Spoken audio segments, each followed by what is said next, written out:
जाजपुर जिला धर्मशाला निर्वाचन मंडलीर कांग्रेस दलर विधानसभा प्रार्थी किशन पंडा आज दल तरफ प्रार्थीपत्र दाखल कर जमापड़ी।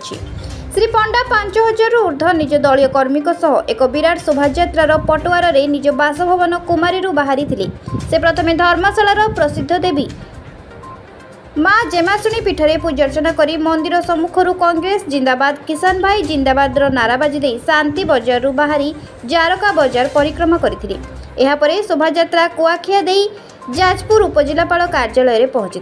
एही शोभायात्रा रे कांग्रेस कृषक सभापति बसंत परिड़ा, ब्लॉक उपसभापति टुना राय, पूर्वतन ब्लॉक सभापति संजय राउत, रवींद्र नायक, बाबाजी पंडा आदि बहु दलीय नेता एकत्रित होई जाजपुर उपजिलापाल कार्यालय में पहुंची।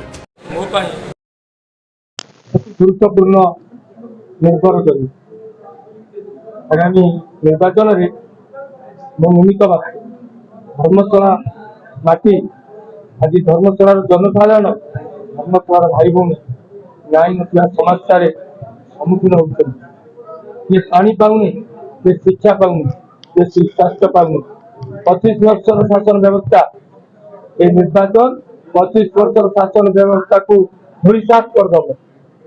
धर्मशाला 90 मसीह कांग्रेस दलर पताका उड़ी धर्मशाला माटी राज्य विधानसभा कांग्रेस दलर पताका उड़ेब।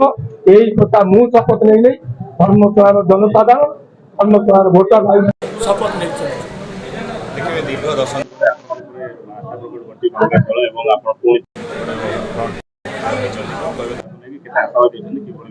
देखो मु नमस्कार करुच्ची कांग्रेस दल मु जड़े कर्मी दीर्घ वर्ष कार्य करिछि। दीर्घ वर्ष कार्य भितर मत कांग्रेस दल मनोनीत कर सम्मान्य शरद पट्टनायक राज्य प्रदेश कांग्रेस कमिटी सभापति को नमस्कार करुच्ची, धन्यवाद दूसरी समस्त नेतृमंडली को मो भली कर्मी को धर्मशाला माटी गड़ कौआ लोक आपण मैंने 25 वर्ष शासन व्यवस्था विरुद्ध संग्राम करने निर्वाचन लड़ाई सुजोग देती।